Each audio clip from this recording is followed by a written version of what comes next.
Olá pessoal, muito bom ter você por aqui nos acompanhando em mais esse podcast. Esse é o Chakra Talk de número 77.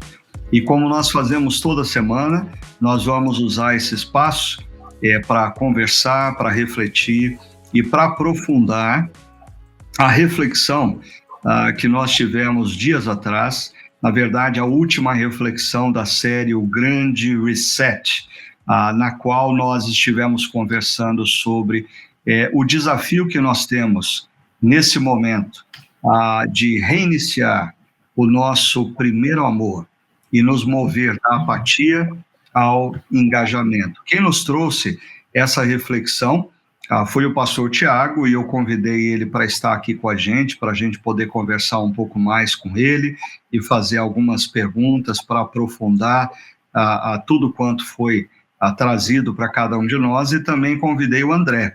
Ambos fazem parte da equipe pastoral da nossa comunidade, a Chácara Primavera. E muito obrigado, Tiago e André, pela presença de vocês nesse bate-papo sobre a última mensagem da série Grande Reset. Uma alegria estar com vocês aqui, Ricardo. Obrigado. Bom dia, boa tarde, boa noite. É muito bom estar com vocês aí refletindo nesse tema e nessa mensagem que o pastor Tiago passou no último domingo e que ainda está ecoando muito forte no meu coração. É verdade. Eu queria sugerir, se você ainda não ouviu ou não viu a mensagem, acesse lá o nosso site ou nas plataformas que você costuma ouvir áudios, e não deixe de ouvir essa reflexão do pastor Tiago, porque ela foi realmente muito preciosa e impactou muito a vida de todos aqueles que a ouviram. Então, eu queria começar essa conversa falando um pouco sobre apatia, porque o pastor Tiago, ele iniciou a reflexão do último domingo, justamente trazendo esse problema da apatia, e ele definiu a apatia como indiferença social, emocional, desesperança, descrença, falta de atitude, falta de propósito. E assim, eu queria começar perguntando para o Tiago e para o André, a apatia parece um problema que está muito longe de nós nesse momento histórico que nós estamos vivendo, né? Nem sei por que o pastor Tiago fez menção da apatia. Vocês acham que esse negócio está presente no nosso dia a dia, no contexto que nós estamos vivendo, e por quê?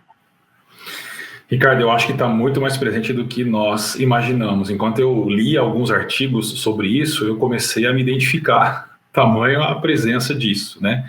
E o problema é que a apatia é algo que gera uma anestesia emocional, como a definição que eu apresentei, e pessoas anestesiadas, elas não conseguem sentir o que se passa. E aí eu percebi o perigo e o risco que é nós estarmos dentro de uma situação dessas, vivendo e sofrendo com a apatia, sem perceber. Então, realmente é algo que está muito perto da gente, muito mais perto do que nós imaginamos. Uhum.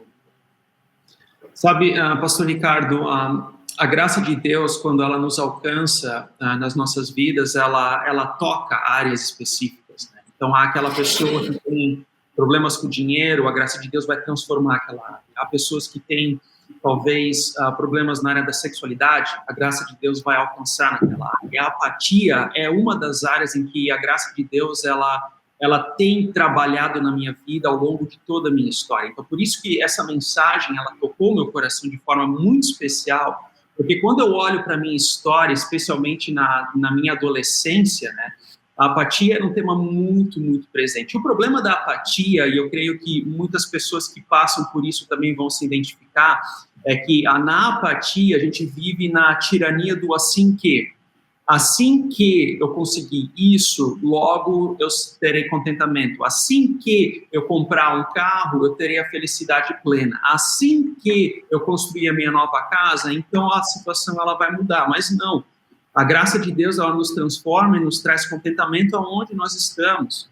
E a graça também quer transformar essa apatia, mudando essa realidade de apatia para um coração grato, um coração que encontre alegria e felicidade de acordo com a vontade de Deus ali mesmo onde nós estamos. Então, por essa razão, assim, que é uma mensagem que não por causa somente da questão da pandemia, de tudo aquilo que nós estamos vivendo, mas, assim, é um assunto que eu, pelo menos, nunca ouvi uma reflexão a respeito disso antes, e eu penso que Deus utilizou muito o Tiago como voz, como canal da graça para abençoar muitas pessoas, eu tenho certeza disso.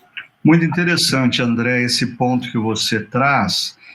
Gostei muito de pensar nesse perigo do assim que, né? E, de fato, muitas vidas, elas começam a entrar num processo de apatia exatamente por isso. O indivíduo, ele está vivendo apatia nesse momento, porque ele está pensando, assim que a pandemia passar, eu vou me dedicar mais ao trabalho. Assim que a pandemia passar, eu vou restaurar o meu casamento. Assim que a pandemia passar, eu vou voltar a fazer atividade física e cuidar da minha saúde. E ele não se dá conta de que ele está sendo tomado pela apatia, né, ou pela tirania do assim que. Gostei muito disso. Agora, queria perguntar para vocês uma coisa. Vocês não acham que essa questão da apatia, ela pode estar também relacionada à insatisfação que as pessoas estão sentindo em relação aos seus casamentos, em relação às suas atividades profissionais, em relação às suas igrejas locais? Será que as pessoas, elas será que elas não estão tomadas por essa apatia do assim que e estão confundindo a insatisfação que elas sentem pelo casamento, pela profissão, pelas amizades, pela igreja local e, na verdade, elas estão sendo tomadas por essa coisa que o Tiago trouxe para a gente, que é o definhamento.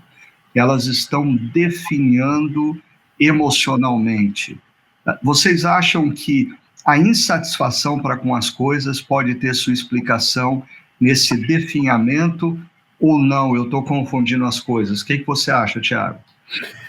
Eu acredito que sim, Ricardo. Eu só somaria isso a uma atitude passiva, que tem uma relação com essa tirania do assim que o André trouxe para nós. Então, as pessoas, elas se veem insatisfeitas com algumas questões, e ao invés de tomar uma atitude com relação a isso, então, por exemplo, ela está insatisfeita com o trabalho dela, mas ao invés de tomar uma atitude, seja lá qual for, mudar de trabalho ou buscar uma maior capacitação para uma promoção, a pessoa ela toma uma postura passiva, esperando com que algo aconteça, aí cai nessa tirania do assim que, e ela passa a ser assombrada pela apatia. Eu acho que tem uma relação direta com essa insatisfação. E aí, André, o que você acha disso? Sim, eu também acho que existe uma relação direta entre o estresse e a insatisfação com a apatia, como uma causa e efeito, praticamente, né? Agora, para retornar isso, né, para vencer isso, né, essa questão da apatia, nós também não estamos falando aqui de grandes conquistas na vida, mas dá significado e existência aos pequenos detalhes da vida. Então, na rotina, qual é o significado que existe na rotina, naquilo que eu estou fazendo de segunda a sexta? Qual é o significado que existe quando eu estou ali trocando a fralda da minha filha, por exemplo? Você dá significado às pequenas coisas da vida para não viver na tirania do assim que. Então, novamente, pensando agora, não quero contar uma biografia pessoal, um testemunho pessoal, só porque isso foi um tema que me tocou, mas quando eu vivia nessa apatia, eu acordava na segunda de manhã e pensava, Jesus, para que eu estou fazendo isso? Qual é a razão de estar acordando aqui, indo trabalhar? Qual é o significado que está por detrás? Aí eu comecei a fazer uma aula gratuita, online, para me capacitar naquilo. Eu guardei um pouco de dinheiro para, no final do ano, quem sabe, fazer um passeio. Eu comecei a empregar significados, pequenos significados, aquilo que eu estava fazendo, e aquilo foi transformando também a atitude, foi saindo dessa apatia. Então, são pequenas atitudes que fazem a diferença no todo. Não estamos falando aqui de causas nobres, que vai vencer a apatia. Não, mas a insatisfação, ela é vencida a partir de pequenas atitudes que acontecem no nosso dia a dia. Ou seja, a gente precisa, diante das tarefas rotineiras, dos hábitos aparentemente ordinários, nós precisamos dar um significado maior a tudo isso, né? Quando, por exemplo, uma mãe ou um pai está se dedicando ao cuidado de um filho, muitas vezes aquele momento se torna cansativo e chega uma hora que não tem propósito, a não ser que esse pai ou essa mãe consiga ampliar sua visão do que está acontecendo naquele momento. Ele não está meramente cuidando e zelando da segurança de uma criança. Ele está formando um homem e uma mulher que pode vir fazer diferença na sociedade, ou seja, ampliar o significado do que a gente faz, né? E eu estou trazendo isso porque na reflexão o Tiago, ele faz menção de Coriquis, acho que esse é o nome, e que ele fala desse conceito de definhamento, e no final ele diz que esse definhamento leva a um vazio, a falta de emoção, a uma estagnação. É quando assim a gente não tem mais emoção para fazer o que a gente fazia antes. Cuidar de um filho, sair para trabalhar, se engajar na sua comunidade local, servir num ministério da igreja.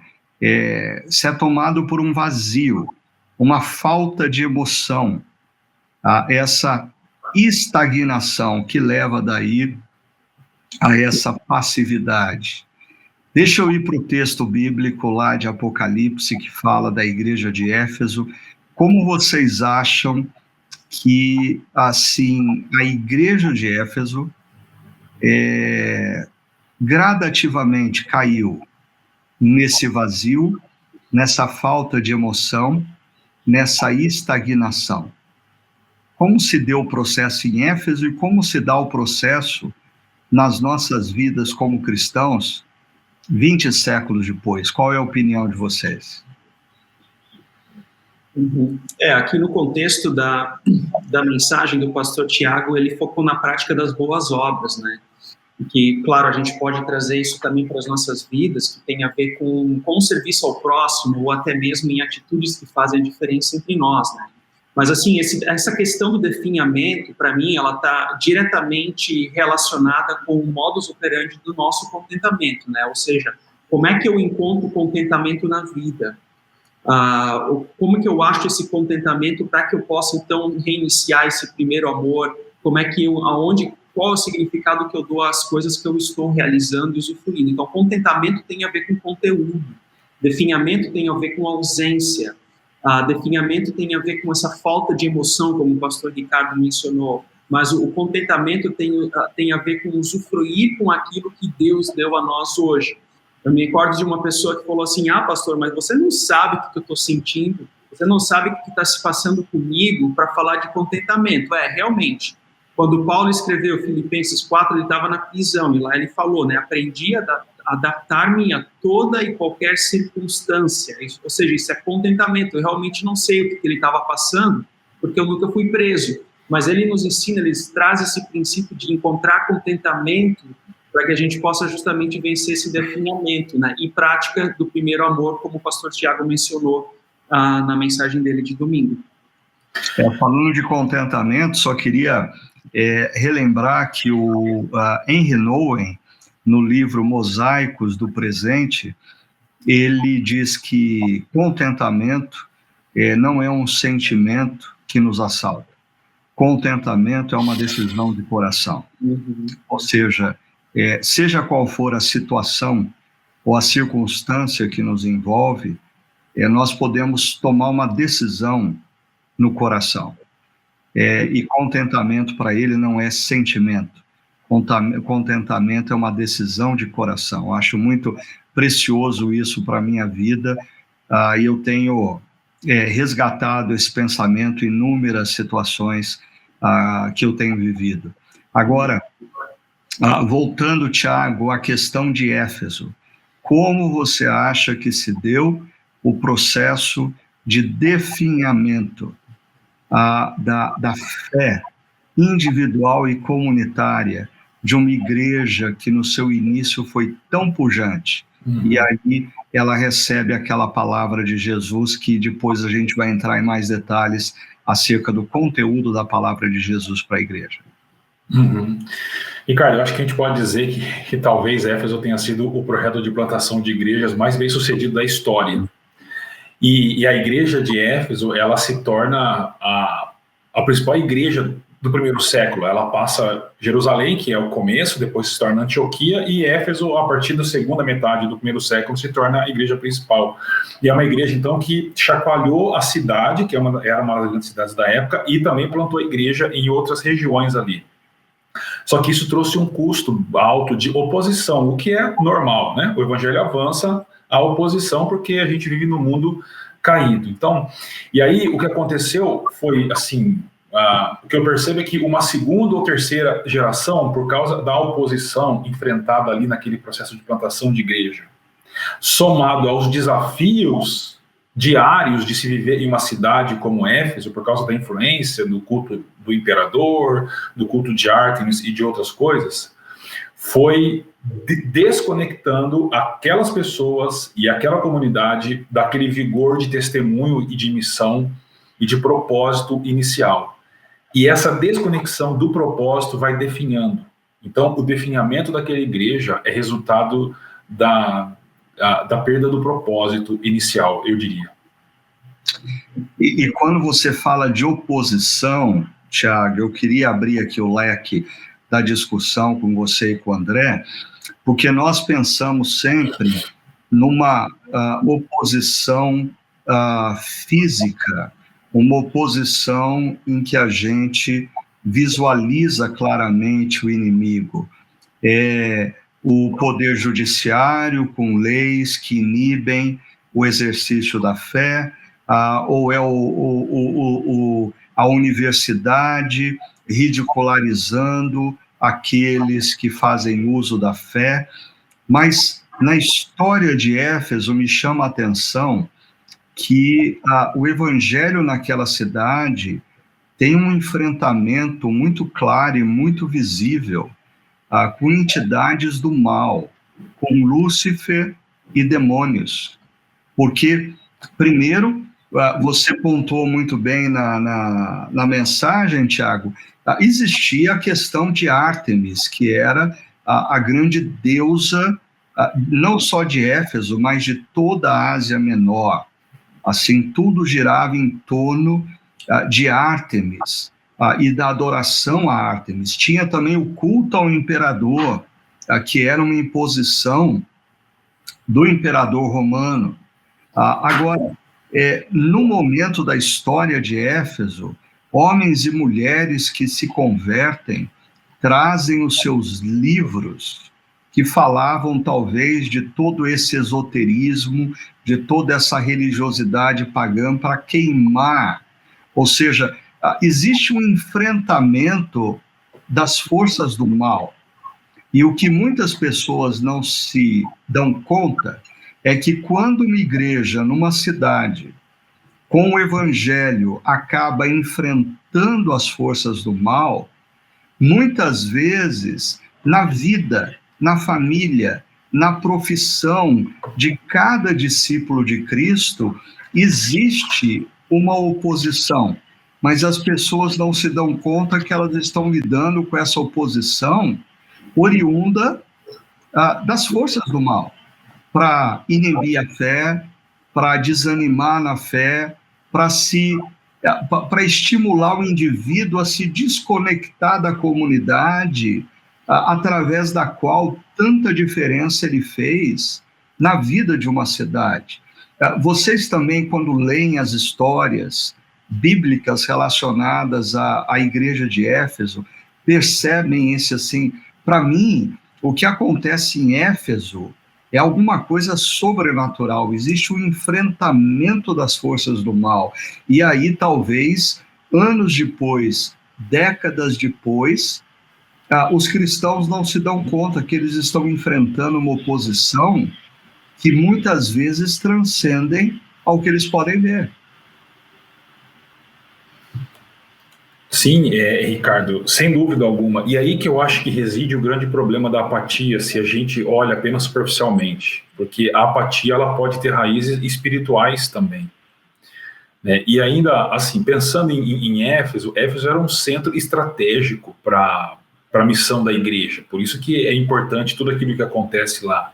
E pensando em uma cidade como a nossa, como Campinas, é também um centro estratégico para a missão da igreja, né? Paulo tinha essa estratégia de plantar igrejas em grandes cidades, sabendo que dali outras igrejas seriam plantadas, e a mesma coisa acontece hoje também. Então, uma cidade como Campinas, ela é um centro estratégico, e a própria chácara é um exemplo disso. Então, a chácara foi plantada aqui, e daqui já plantou mais de 70 igrejas em vários lugares. Então, é importante ter essa consciência de que a nossa luta não é contra carne e sangue, como diz o apóstolo Paulo em Efésios, e de que a apatia pode ter questões não só psicológicas, mas também espirituais, e que o enfrentamento da igreja sempre vai trazer oposição espiritual, e é importante a consciência disso para a gente não aceitar a apatia de uma maneira muito fácil, mas lutar contra ela. É interessante você mencionar isso, Tiago, que a gente precisa ter discernimento espiritual para identificar se a apatia que a gente está vivendo, ela não é fruto desse ataque maligno à nossa própria vida, tirando de nós a emoção do impacto da graça e do amor de Deus nas nossas vidas, né? André, eu não sei se você resolveu o problema aí que você estava no áudio. Quer falar um pouco sobre essa questão do enfrentamento das forças do mal na cidade de Éfeso e o reflexo disso na vida dos cristãos? Sim. O que acontece, sabe, pastor Ricardo, é que essa questão tem a ver com algo que na missão a gente chama de enfrentamento com os ídolos culturais, né? Então, cada local, cada região, ela tem os seus ídolos culturais, onde ali em Éfeso estava muito presente.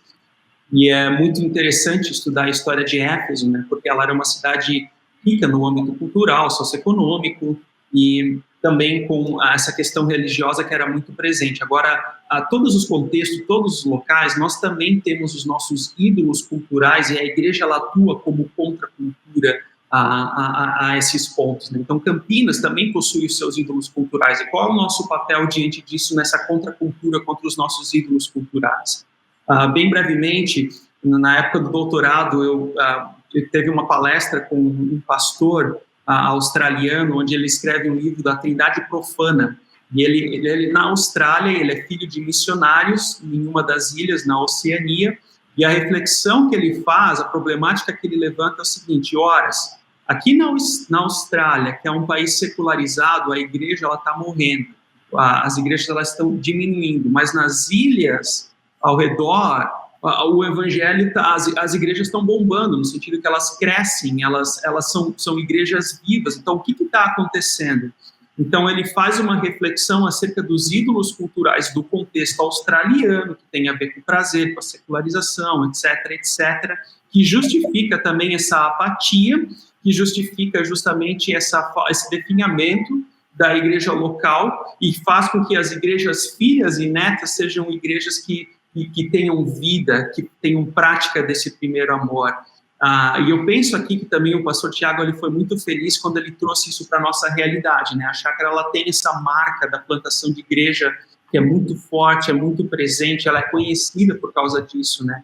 E é muito bom saber que existe essa característica de que eu estou servindo numa comunidade que tem esse amor pela missão, porque a consequência disso, dessas atitudes, dessa ação na missão de Deus, é justamente vencer a apatia e toda forma de definhamento, e como consequência também os ídolos culturais. E como a gente está falando de enfrentamento das forças do mal, desnudando os ídolos culturais, né? Isso torna os demônios altamente irritados quando você prega o evangelho e os ídolos culturais, eles são desnudados e as pessoas viram as costas para os ídolos e se rendem para Jesus. Eu só queria contar uma coisa interessante, porque vocês dois são novos na caminhada com a chácara, e eu estou sempre tentando contar para vocês algumas histórias que já aconteceram, né, na nossa caminhada. Mas, certa ocasião, eu recebi a visita do meu amigo Samuel Vieira, que hoje é pastor em Anápolis. Na época, ele estava pastoreando uma igreja de uma comunidade brasileira nos Estados Unidos. E o Samuel, antes de ir para os Estados Unidos, foi pastor da Igreja da Gávea, no Rio de Janeiro. Aí, conversando com o Daniel, eu falei assim: Daniel, sabe uma coisa que eu estranho aqui no contexto da Chácara Primavera, com as pessoas que nós estamos alcançando, com as quais nós estamos conversando sobre o Evangelho? Eu disse para ele, no meu ministério anterior, aonde eu tinha muito contato com pessoas mais simples, não poucas vezes o telefone tocava no meio da madrugada e eu tinha que entrar no meio de uma favela, e assim eu tinha que enfrentar as forças do mal de maneira visível.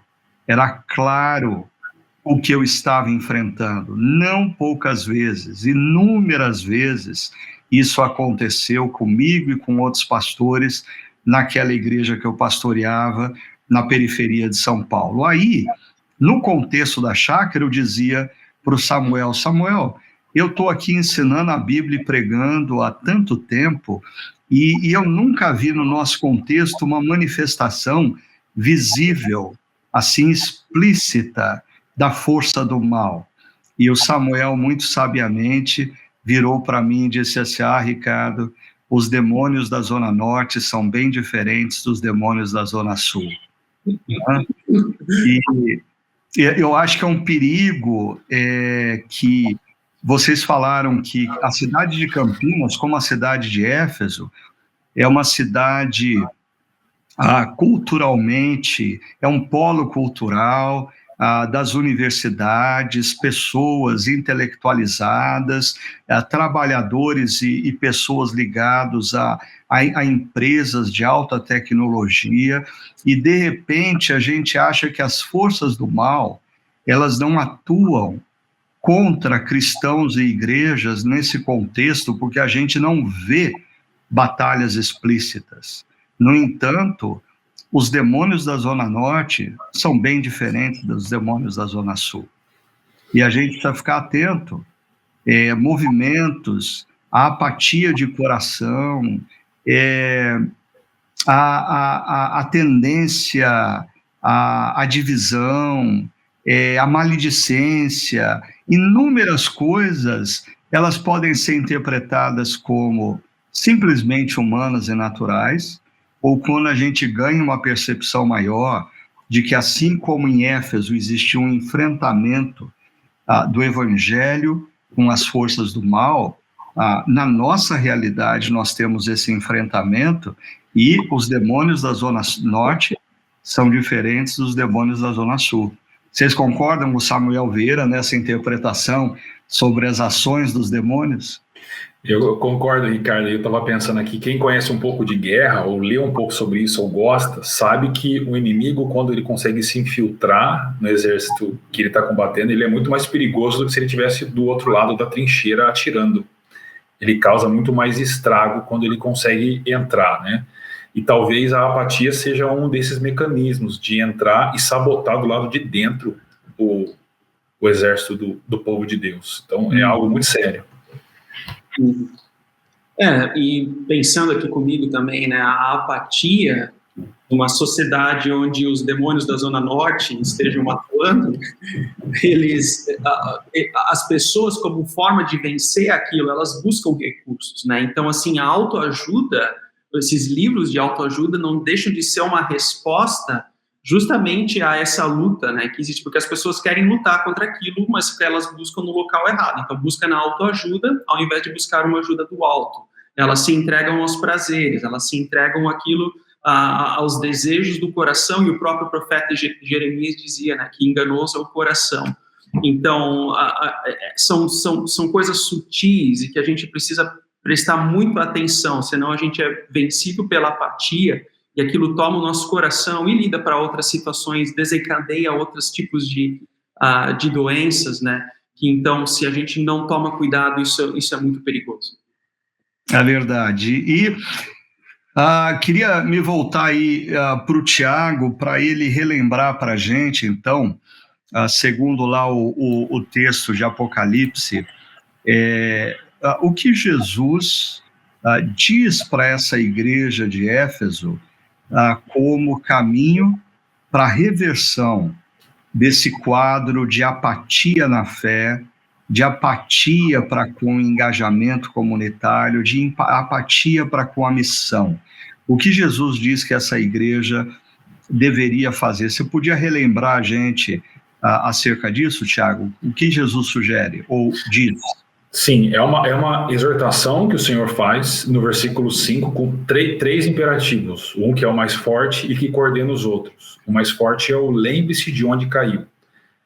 Lembrar de onde a igreja deixou de cumprir e de fazer aquelas primeiras obras, e essa lembrança trazida ao presente tem o poder de transformar o nosso presente. Então, é uma exortação para se lembrar, mas não de só uma vez, mas lembrar-se e continuar se lembrando do que aconteceu lá no passado.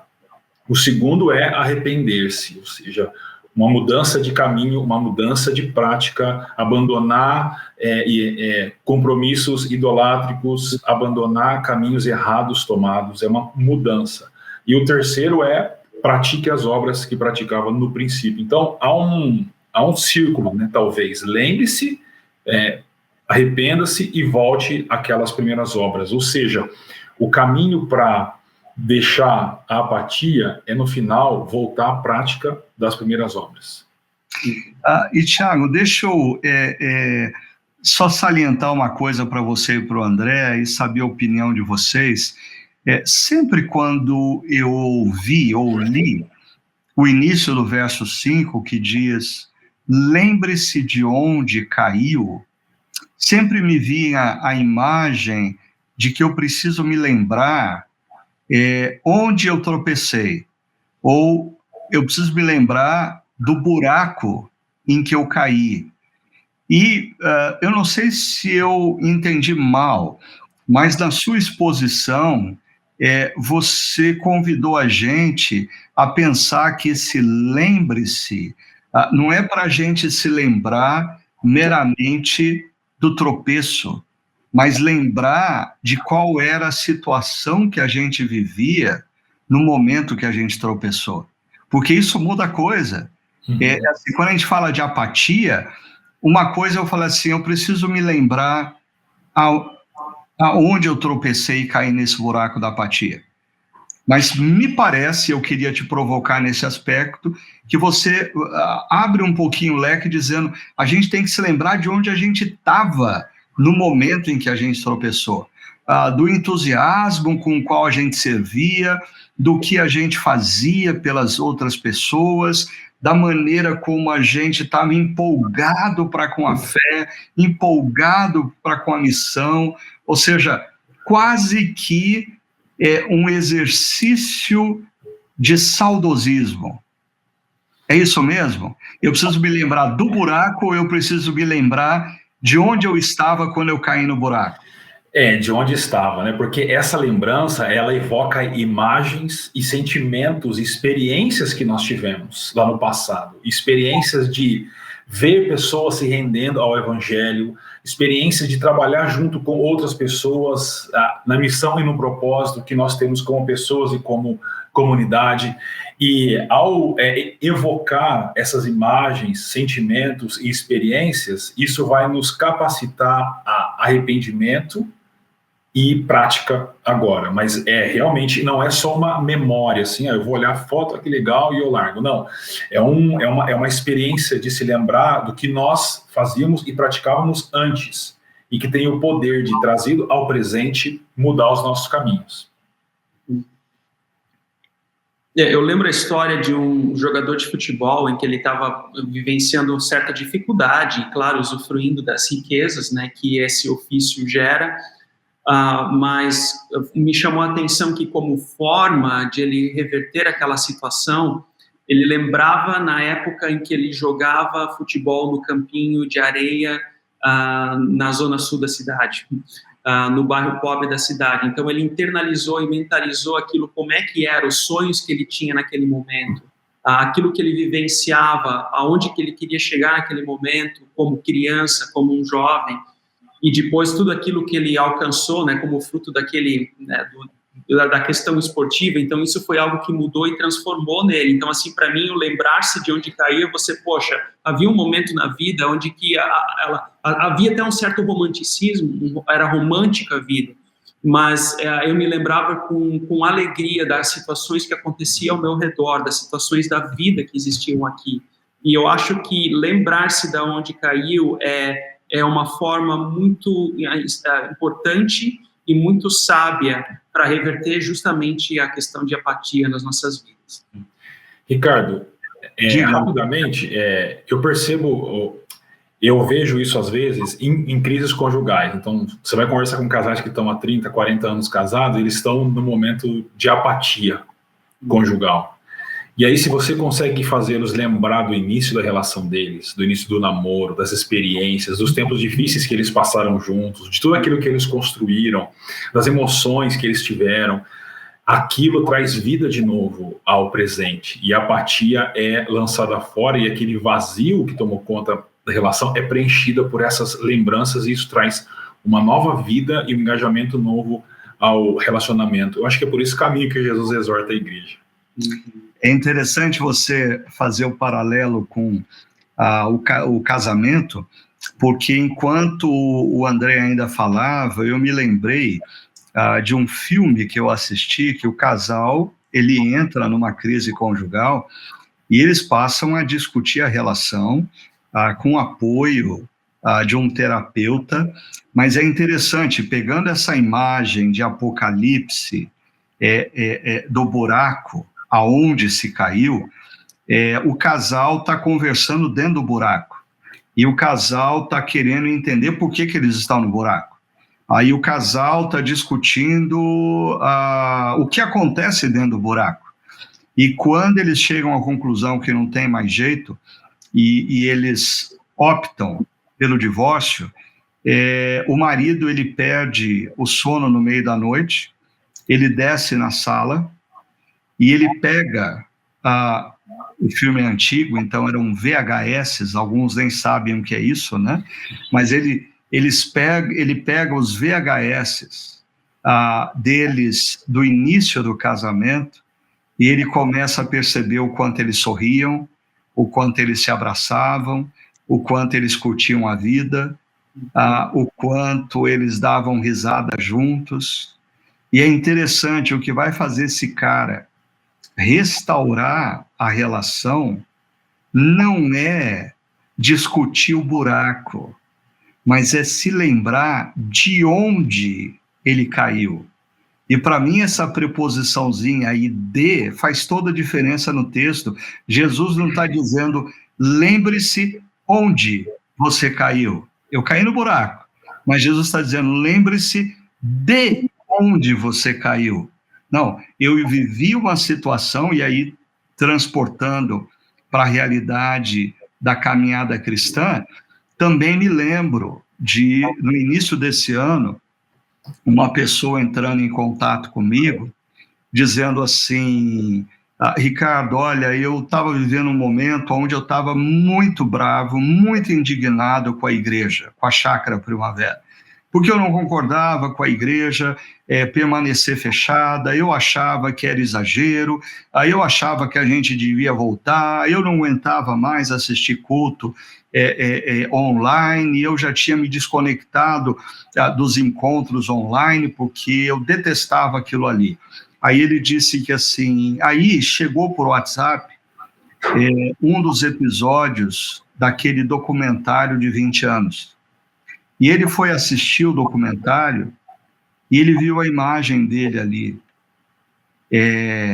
vibrando nos primeiros anos de fé, servindo na comunidade. Ele trouxe à mente, ao coração dele, a memória de como foi bom aquele momento.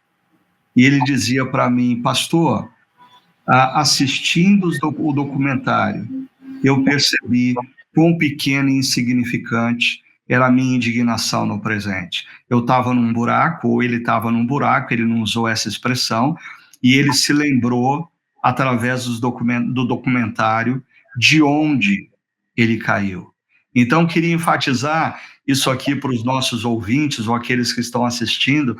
Essa expressão de Jesus faz toda a diferença. Não é se lembrar onde você caiu, mas se lembrar de onde você caiu, onde você estava, o que você vivia quando você caiu, né? A lembrança do que a gente vivia nos primeiros anos da fé, no engajamento na missão, são imprescindíveis para trazer de volta ou nos mover da apatia. Mas eu queria ir para o segundo imperativo aí que o Tiago mencionou e perguntar para vocês sobre esse verbo arrepender-se, que é o segundo imperativo.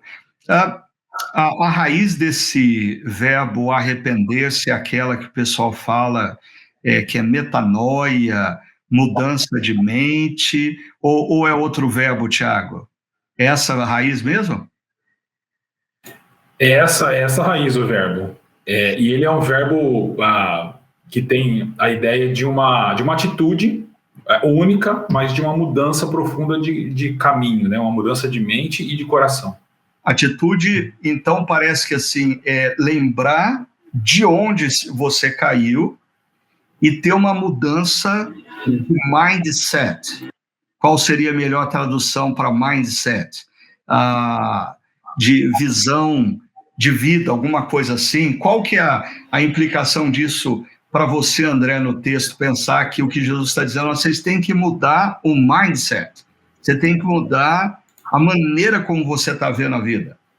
A mudança, o arrependimento, o arrependimento não é remorso, né? Arrependimento tem a ver com atitude, com mudança de atitude a partir do momento que eu me lembro de onde caiu. Então, nesse sentido, né? O Ed René, ele escreve em um dos livros dele que ele estava numa maratona, correndo numa maratona, e é interessante porque ao mesmo tempo que ele estava correndo na maratona, ele estava cansado, dolorido, ele estava feliz.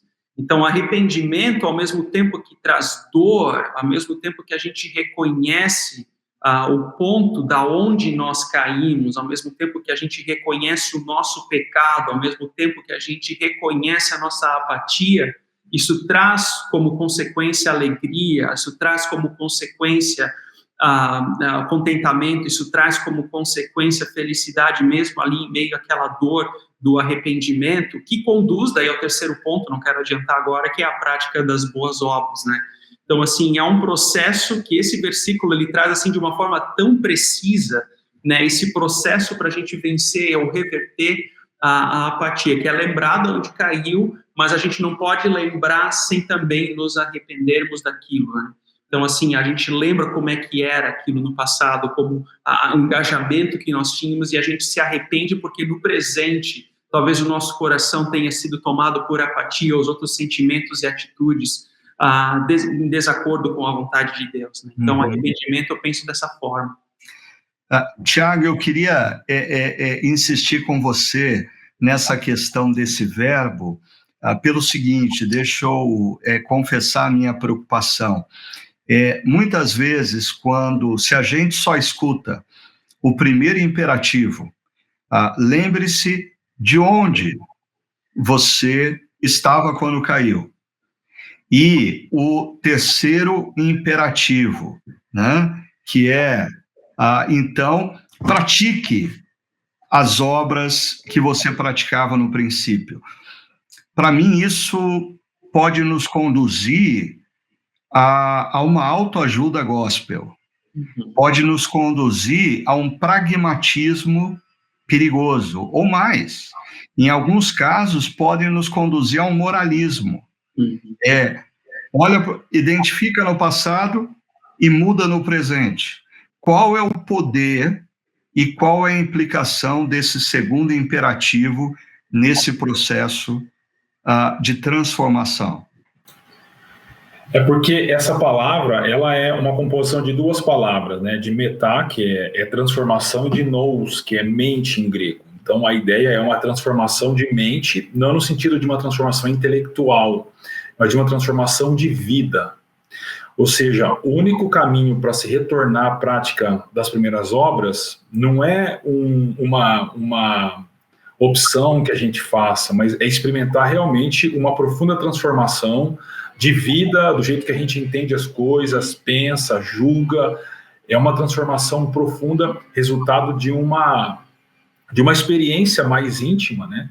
E que tem o poder de mudar a rota que estamos trilhando. Ricardo, só adicionando a isso, né, o que me vem à mente com essa palavra arrependa-se é que não somente o meu estado de arrependimento, de reconhecer o meu erro, o meu pecado, mas também há uma ação de Deus, né? No arrependimento traz consigo também uma ação de Deus, de trazer o perdão, a misericórdia dele, o alívio da consciência, e por causa dessa ação dele nas nossas vidas, que esse versículo não é um moralismo, né? Então, arrepende-se, ele está no local certo aqui, porque não é apenas eu reconhecer a minha culpa, o meu erro, mas também usufruir daquilo, da justificação de Deus e também da graça que ele nos oferece com o arrependimento. Isso faz toda a diferença na hora que a gente entra no terceiro, que é o pratique as boas obras. E percebendo aí que o André, ele está ansioso para entrar nessa última parte da prática das boas obras, por 2 vezes ele já ameaçou entrar. Vamos lá.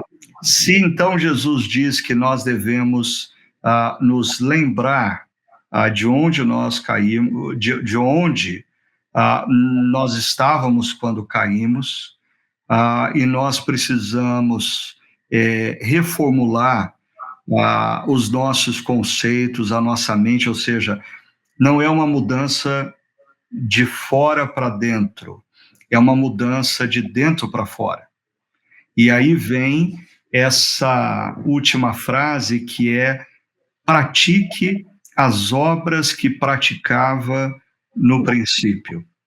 E aqui eu queria entrar numa discussão com vocês, que é a seguinte: sempre quando as pessoas escutam esse texto que diz volte ao primeiro amor, ou as canções que falam para a gente voltar ao primeiro amor, me dá a impressão que assim todo mundo pensa no seguinte: Jesus está dizendo que nós devemos voltar ao sentimento, para que o sentimento gere a prática das obras que nós fazíamos no princípio.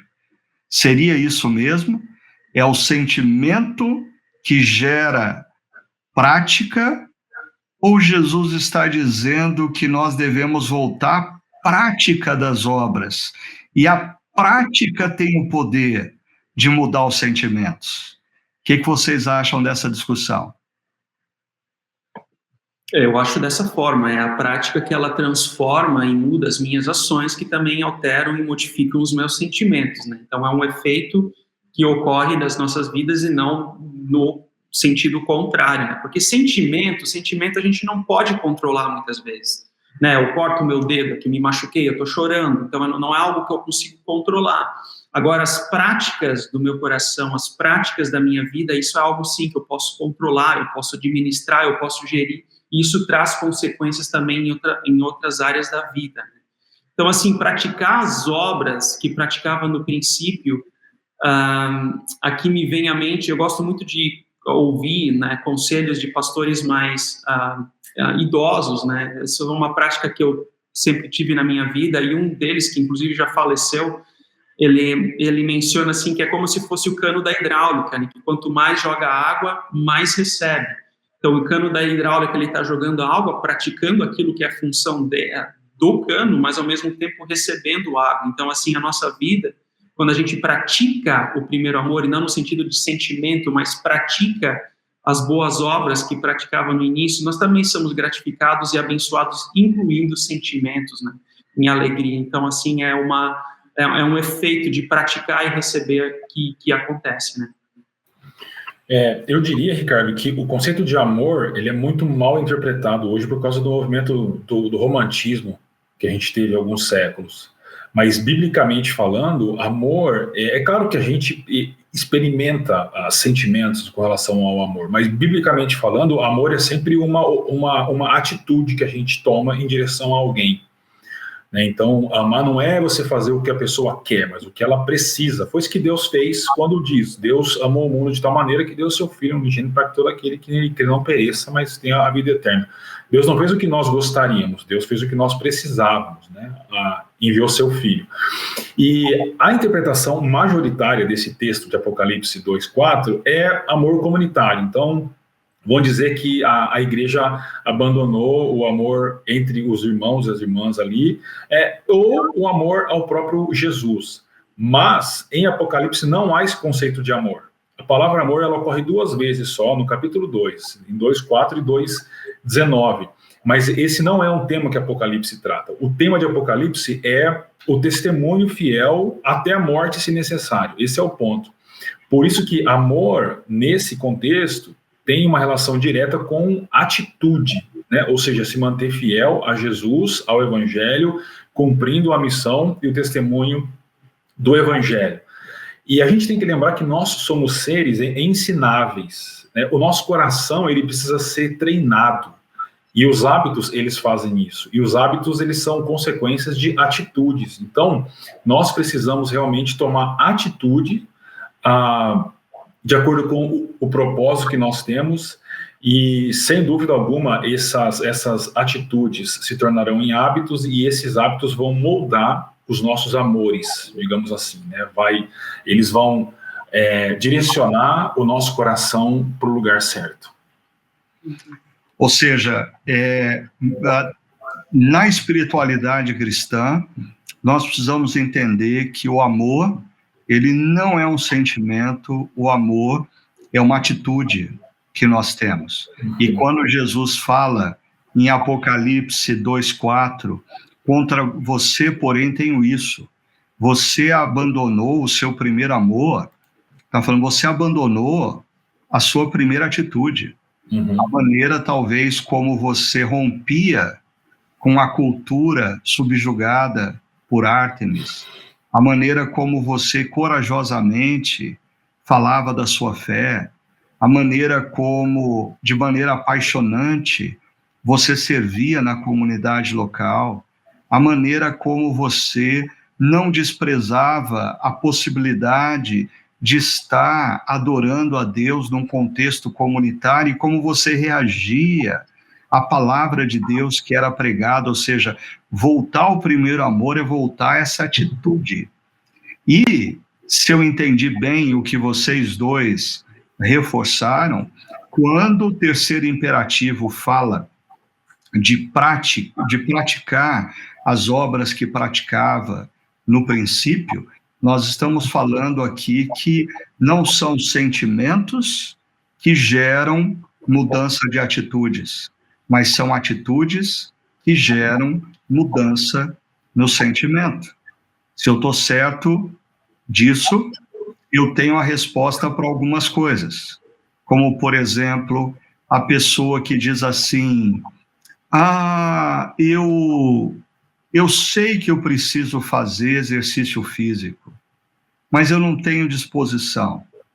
Eu sei que eu preciso voltar a participar dos encontros de adoração e reflexão, mas eu não estou com vontade. Eu sei o que eu preciso fazer, mas eu estou sem sentimento. Como o texto que nós lemos se aplica a essas situações, da opinião de vocês? Eu diria que, sim, está muito claro, né, Ricardo, de acordo com o texto e com a nossa conversa aqui, que se a gente ficar esperando ter algum tipo de sentimento, a gente vai ficar parado e a apatia vai se estabelecer cada vez mais.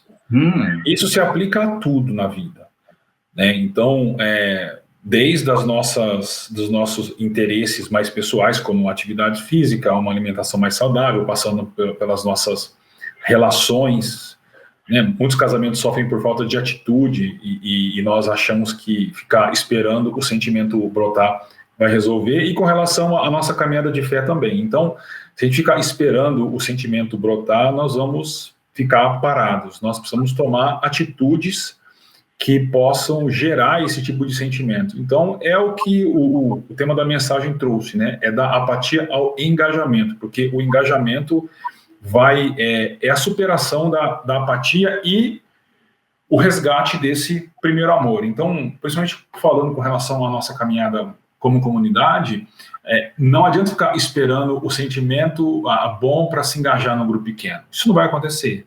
Um sentimento bom para participar dos nossos encontros. Isso não vai acontecer. Você precisa tomar uma decisão e agir com relação a isso, e certamente o resultado virá depois.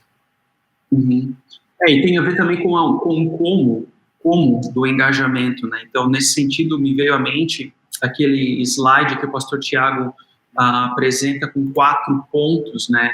Onde você tem um propósito, você vive orientado para um propósito. Então, começa a partir dali esse engajamento, e como consequência você tem uma presença, você faz aquilo de coração. O envolvimento, o engajamento não é algo superficial, mas é algo que você faz de coração. Um fluxo, ele traz envolvimento, ele traz um planejamento, traz um envolvimento meu de corpo e alma naquilo que eu estou fazendo, e como consequência tem o que o pastor Tiago chama de encantamento, né? Não se render à lógica da anestesia, ou seja, essa apatia. A consequência disso é justamente a reversão desse contexto de apatia, mas ela começa com atitude, começa com engajamento, com como isso acontece, né?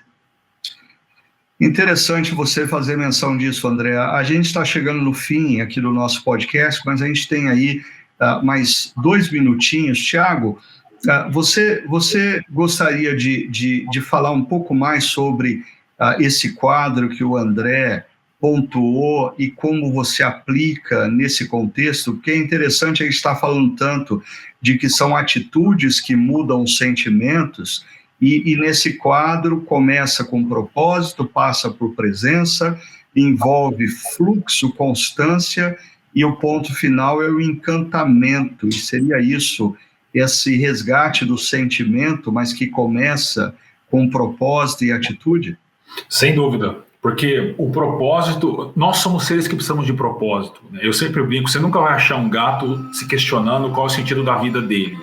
Animais não fazem isso, humanos fazem. Então nós precisamos de propósito. O propósito tem o poder de nos mover, e isso gera então presença, ou seja, a inteireza naquilo que a gente está fazendo, né? Aquele vazio começa a ser preenchido. Isso vai trazer fluxo, ou seja, o envolvimento em atividades relacionadas ao objetivo, e isso vai despertar as nossas emoções, porque elas são importantes. A gente não está aqui dizendo que elas não sejam importantes. Nós somos seres que temos emoções, e o Criador colocou isso em nós. Então nós voltamos a nos encantar de novo, e isso se torna um ciclo não vicioso, mas virtuoso, né? De propósito, presença, que é objetivo, atividade e encantamento, e aí a gente sai de uma espiral de apatia para um círculo virtuoso, eu diria.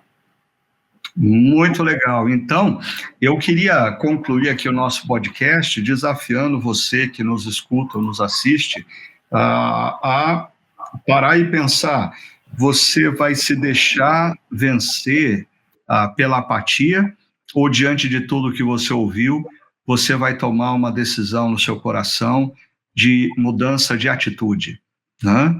Porque não são sentimentos que mudam as nossas atitudes, mas são nossas atitudes que mudam os nossos sentimentos. Começa por propósito, passa por presença, incorporação do propósito, fluxo, constância, e vai desembocar no encantamento. Experimente isso que Deus, através do Santo Espírito dele, quer fazer na sua vida hoje. E não deixe para amanhã, como disse o pastor André no início, não espera se algo acontecer. Não, tome uma decisão hoje de começar uma nova jornada e voltar ao seu primeiro amor, ok? E eu queria agradecer ao Tiago, queria agradecer ao André, queria agradecer ao Áquila, o nosso fiel escudeiro aí na parte técnica, e queria desafiar todos vocês que nos escutam ou assistem também a estarem engajados com a gente a partir do próximo domingo, quando nós vamos iniciar uma nova série. E essa série tem como tema essencial, invisível aos olhos. Muito dessa série tem a ver com o meu momento de vida, aí como a situação que eu vivi nos últimos meses fizeram eu perceber o que é essencial na vida.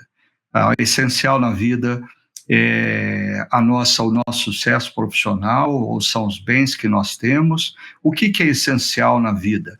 E o que é essencial, como já dizia o autor lá do Pequeno Príncipe, constantemente é invisível aos olhos.